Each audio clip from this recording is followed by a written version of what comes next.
Doctor, എൻ്റെ സമയമായില്ലേ? നിങ്ങൾ എന്താ ഇങ്ങനെ? നിങ്ങൾ ആരാ? മനസ്സിലാവുന്നില്ലല്ലോ.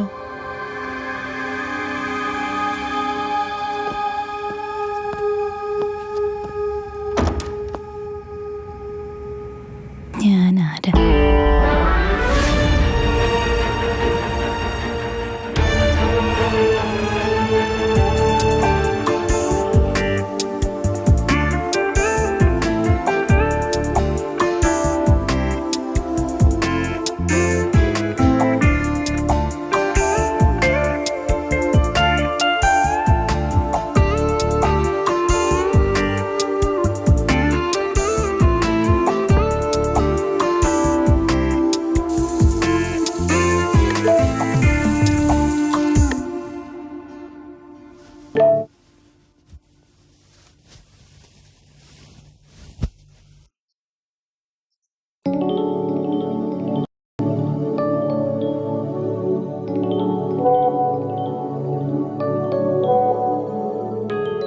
അന്ന് ഫോണിലൂടെ ചാറ്റിംഗ് തുടങ്ങി.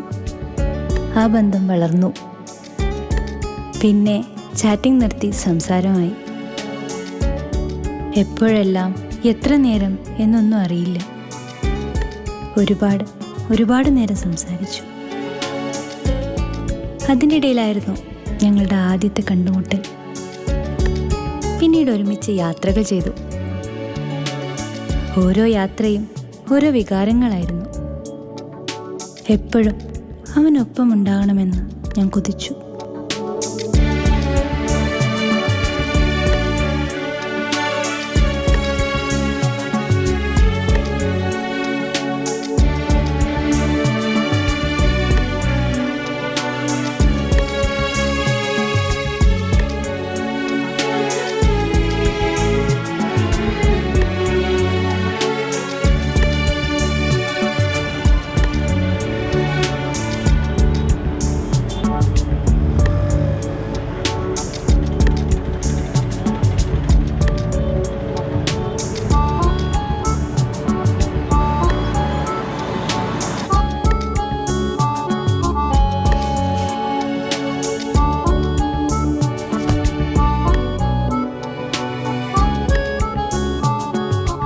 ഹായ് നിസു. ഹായ് ജിത്തു. ഞാനിന്ന് റിസോർട്ടിലേക്ക് വരുന്നുണ്ട്. എപ്പോ? വന്നുകൊണ്ടിരിക്കുക. ഇപ്പോഴോ? ഞാൻ നൈറ്റിലെത്തും. നമുക്ക് രാവിലെ കാണാം. ആ, കാണാം. അതെ, ഞാൻ ഡ്രൈവിങ്ങിലാ. പിന്നെ വിളിക്കാം. Okay by.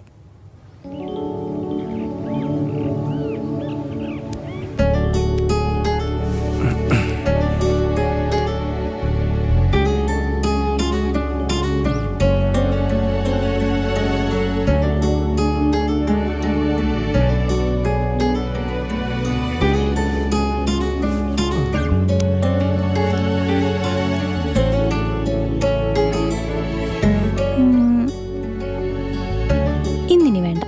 പിന്നെ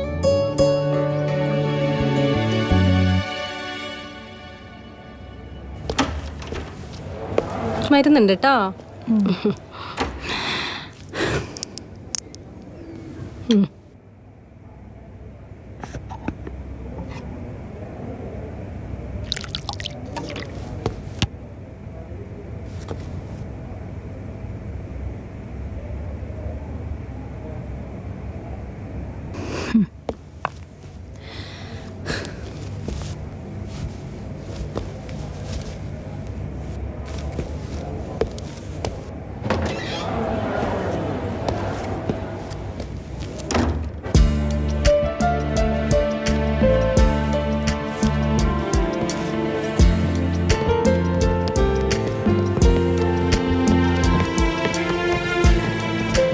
ആ സുനിൽ, ഇത് നിങ്ങളുടെ രണ്ടാം ജന്മമാണ്. അറിയാലോ, ഇനിയൊരു ജന്മം നിങ്ങൾക്ക് കിട്ടിയെന്ന് വരില്ല.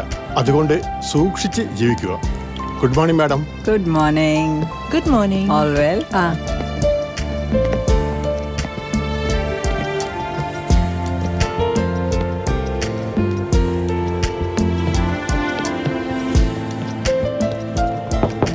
കയറുക. നമസ്കാരം. വരൂ. സർ. യെസ്. ഇരിക്കൂ. ഇരിക്കൂ. ആ ആ എന്തായിരുന്നു? സാറേ, ഇത് ഷിബിൻ 4-5 ദിവസമായിട്ട് ഇവിടെ അഡ്മിറ്റ് ആയിരുന്നു. ഡിസ്ചാർജ് ആയിട്ടുണ്ട്. ഒരു പാവപ്പെട്ട കുടുംബമാണ്. അതുകൊണ്ട് എന്തെങ്കിലും ഡിസ്കൗണ്ട് തരണം. ബില്ലായി എന്ന് പറഞ്ഞോ? ആ, ബില്ലായി. ഇത് നമ്മൾ കോപ്പറേറ്റീവ് ഹോസ്പിറ്റൽ ആയതുകൊണ്ട് തന്നെ ഒരു മിതമായ നിരക്കാണ് നമ്മൾ എല്ലാ കാര്യത്തിലും ഫീസ് വാങ്ങിക്കുന്നുള്ളൂ. ഞങ്ങൾ തന്നെ കളക്ഷൻ എടുത്ത് കൊടുക്കണം. അതാണ് അതിൻ്റെ ഒരു പ്രശ്നം. എന്തെങ്കിലും ചെയ്യാൻ പറ്റുമെന്ന് ഞാനൊന്ന് നോക്കട്ടെ. നോക്കാം, ഞാൻ നോക്കിയിട്ട് ചെയ്യാം. കൗണ്ടർ പറഞ്ഞാൽ മതി. ആയിക്കോട്ടെ ആയിക്കോട്ടെ സാർ. ശരി ശരി സാർ. വാ.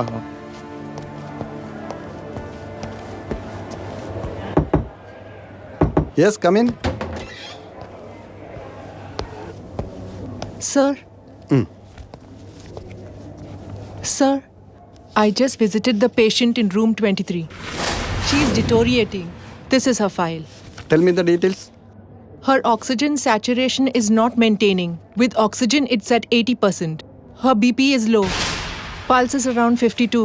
She is also in mild respiratory distress. So it's a critical case? Yes, sir. Are you informed the relatives? I didn't see anybody else, sir. Come on. Okay.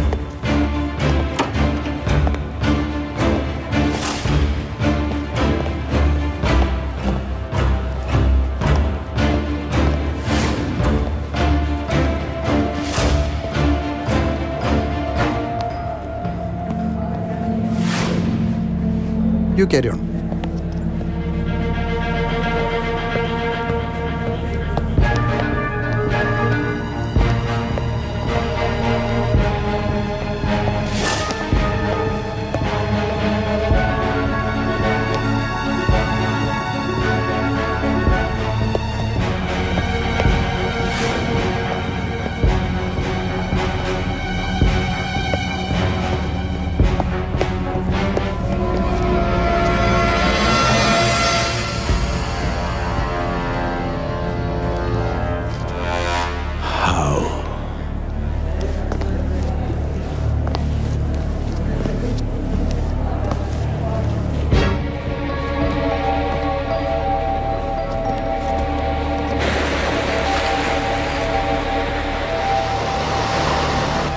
ഒന്ന് മാത്രമേ ഞാൻ ജിത്തുവിനോട് ആവശ്യപ്പെട്ടിട്ടുള്ളൂ.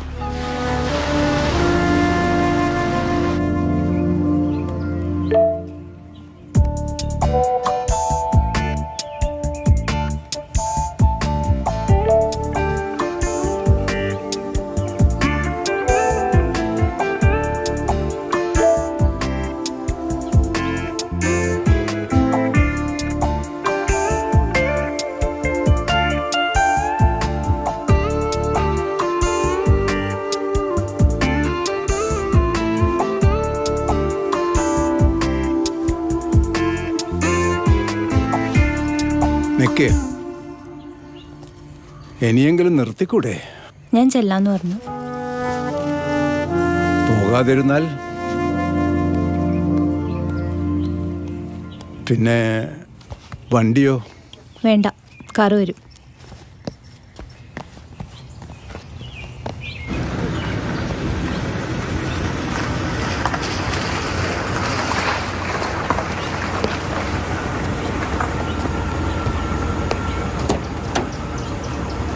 പോവാം.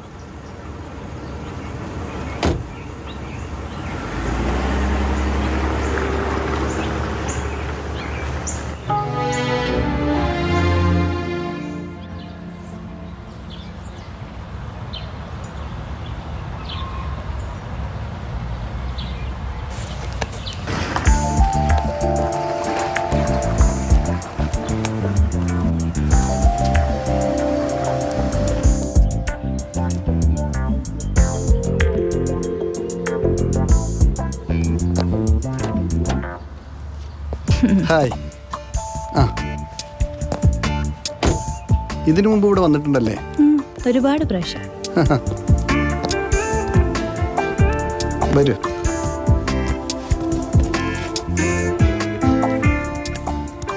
ഫ്രഷ് ആവാം. ഞാൻ fresh ആയതാ. ഞാനിന്ന് fresh ആയിട്ട് വരാം. ഞാൻ കൂടെ വന്നാലോ? ഹേയ്.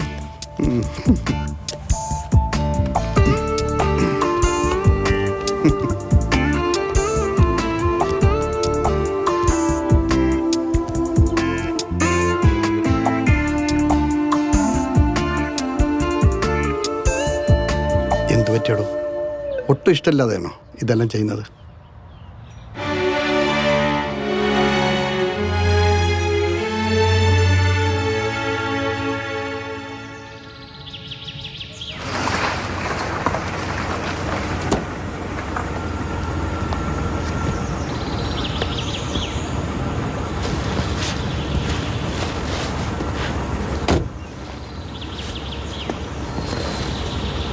നിങ്ങളിതുവരെ പോയില്ലേ?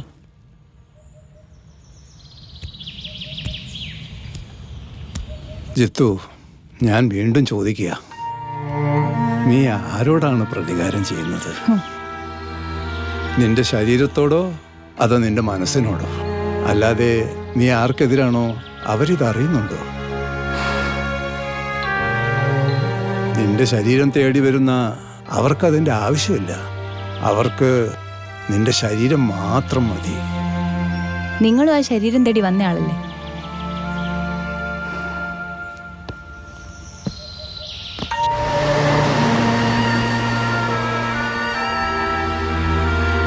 ശരിയാണ്, ഞാനും അവളുടെ ശരീരം തേടി പോയതാണ്. പക്ഷേ എനിക്കങ്ങനെ ഒരു വികാരം അവളോട് തോന്നിയില്ല.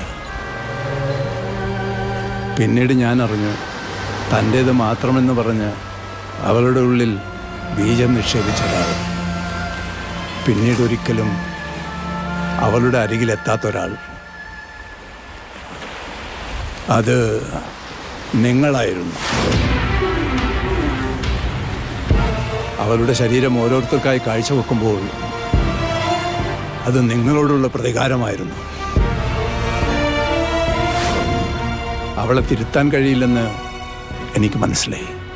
അന്നു മുതൽ ഞാൻ നിങ്ങളെ തേടി ഇറങ്ങി. നിങ്ങളെ കണ്ടെത്തിയ ഞാൻ പ്രിയ എന്ന പെൺകുട്ടിയുടെ ലോക്കൽ ഗാർഡിയനാക്കി. അങ്ങനെ നിങ്ങളറിയാതൊരച്ഛൻ്റെ കടമ നിർവഹിക്കുകയായിരുന്നു.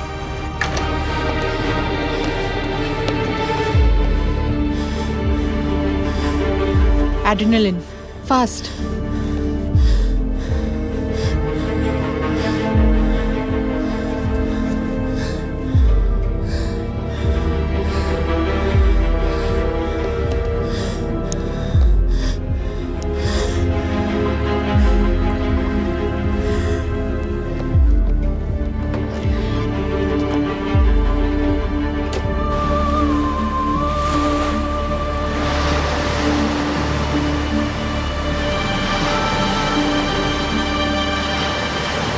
ഉപരിപഠനം കഴിഞ്ഞ് നാട്ടിലെത്തിയ ഞാൻ ആദ്യം അന്വേഷിച്ചത് ജിത്തുവിനെയാണ്. എങ്ങോട്ട് പോയെന്നോ എങ്ങനെ ജീവിക്കുന്നെന്നോ എനിക്കറിയാൻ കഴിഞ്ഞില്ല. ജോലി തിരക്കിനിടയിലും യാത്രയിലും ആൾക്കൂട്ടങ്ങൾക്കിടയിലും എൻ്റെ കണ്ണുകൾ ജിത്തുവിനെ തേടി. എന്നോടുള്ള വാശി തീർക്കാൻ അവൾ അവളുടെ ശരീരം മറ്റു പലർക്കും പങ്കുവച്ചപ്പോൾ ഞാൻ മറ്റൊരു പെണ്ണിനെയും തേടിപ്പോയില്ല. ആ ഇടയ്ക്കാണ് ഒരു പെൺകുട്ടിയുടെ കാര്യം നിങ്ങൾ എന്നോട് പറയുന്നത്. അതെനിക്കൊരു ആശ്വാസമായി തോന്നി. അന്നു മുതൽ അവൾ എനിക്ക് സ്വന്തം മോളായിരുന്നു. വഴക്കിൽ വീഴുന്നത് ജീവിതങ്ങളല്ല, മനുഷ്യരാണ്. അന്നൊരു വാക്ക് എൻ്റെ ജിത്തുവിനെ കുറിച്ച് നിങ്ങൾ പറഞ്ഞിരുന്നെങ്കിൽ ജിത്തു ഇന്ന് എൻ്റെ കൂടെ ഉണ്ടാവുമായിരുന്നു.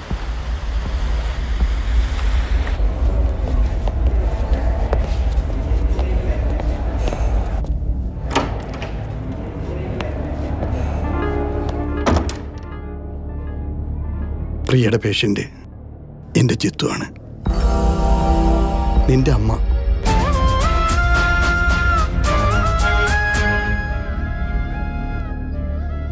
ചില യാഥാർത്ഥ്യങ്ങൾ ഉൾക്കൊള്ളാൻ ഒരുപാട് സമയമെടുക്കും. മോള് മുത്തശ്ശാന്ന് വിളിച്ച ഒരാളില്ലേ, അത് ഞാനാണ്.